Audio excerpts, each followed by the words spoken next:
The path to powerful presentations. How I went from chump to champ.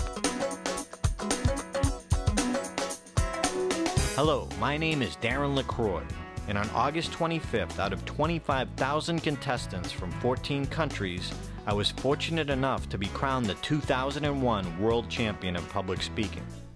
After winning the championship, I came back to Boston. I went back to my day job. I used to work at Bose Corporation, the stereo speaker company.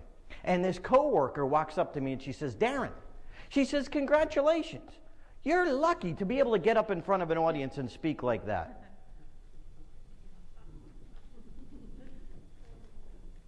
Lucky? Come here.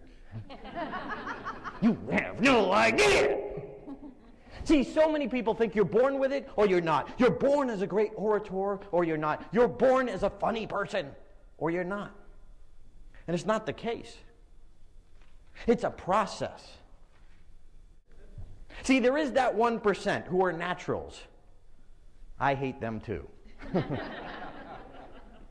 See, what this woman saw was the end result. What she didn't see was the beginning in 1992 when I took the stage for the first time. So let me take you back now to the beginning. As I said in my speech, I was driving down the road listening to Brian Tracy, and he said, what would you dare to dream if you knew you wouldn't fail? And I thought, I'd be a comedian. How cool would that be? How cool would it be to make an audience laugh and earn a living at that? But all of a sudden, that little voice in my head, but that's not you, Darren, you're not a funny person. But that wasn't the question.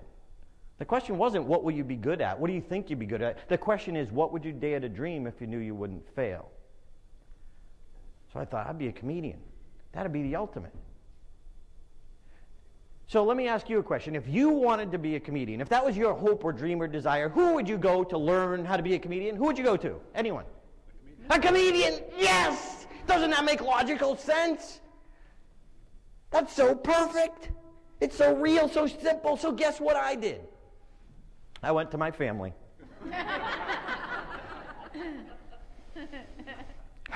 If you have any hope, any dream, any desire, don't go to your family for inspiration.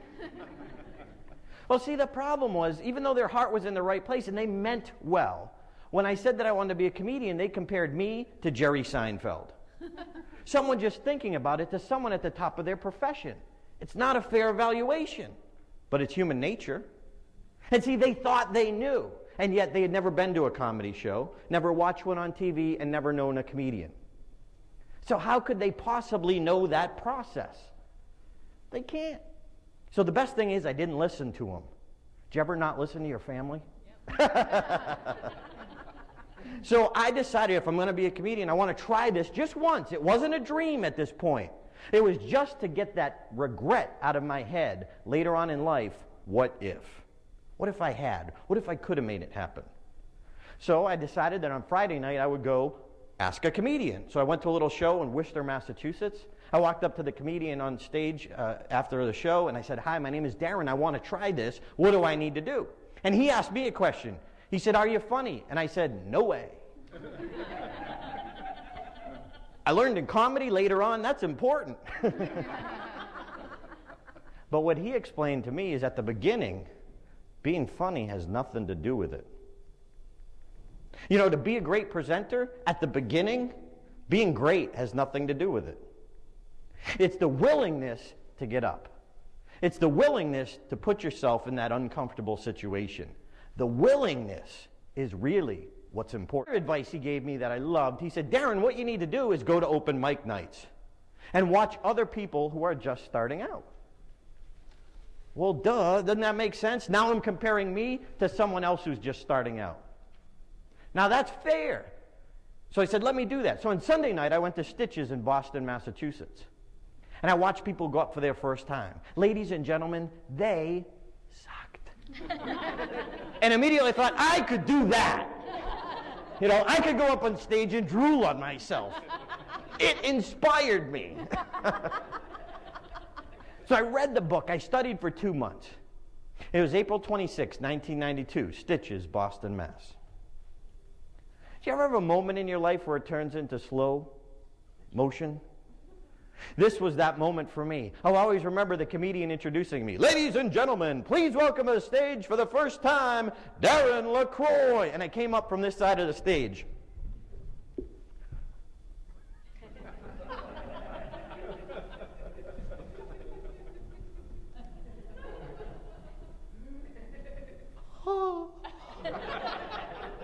I visibly started shaking. I had my little jokes on note cards. I put them on the bar stool next to me. I had so much anxiety going through my body, I didn't have the wherewithal to pull the hand off the note cards. Did you ever try and read while you're driving? And ironically enough, my very first joke was about Dr. Goddard. And I talked about his rocket, and I said his rocket took off and it went vertically.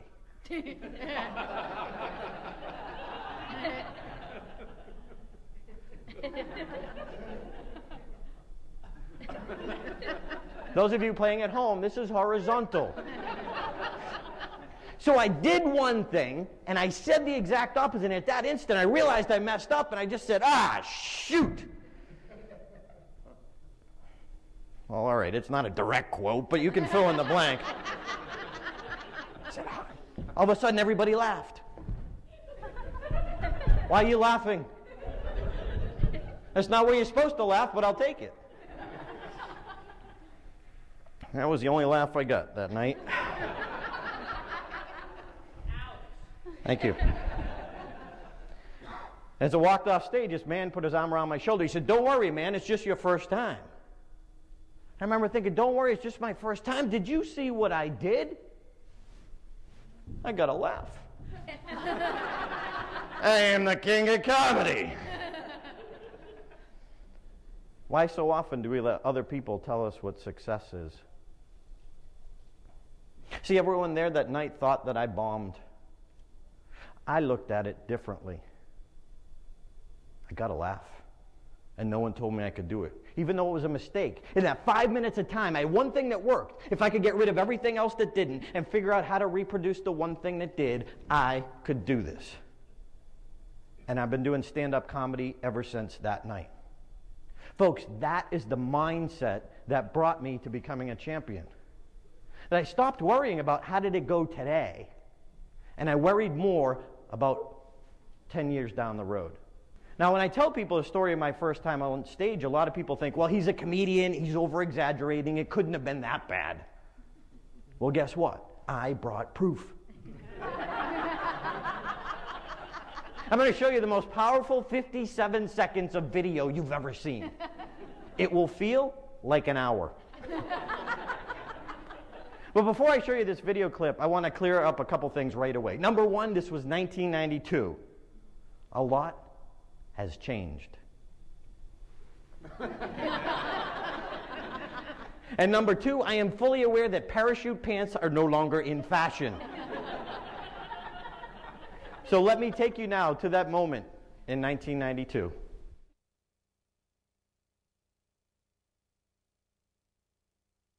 Does anyone here live in New England? Yeah. I figured I had to get somebody to see it. Did anybody ever notice that every other small town in New England takes one little small historical fact and makes it the greatest event in the world? Sorry for my voice, like fluctuating a little bit. But a lot of towns are like this. I was doing some research, like places like Lexington, you know, the first revolutionary skirmish happened there. What was his name? I can't even think of his name. Obviously, he was real famous. Eli Whitney was in Westboro, you know, born in Westboro. I was doing some research and I discovered that the first dentist to use ether actually happened in Charlton, Massachusetts. And an interesting thing about this was he actually experimented himself. You know, nobody else had done this before. And he started with animals and then he used his own dog. So a question for you.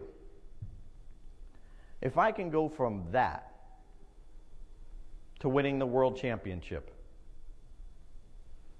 what can you do?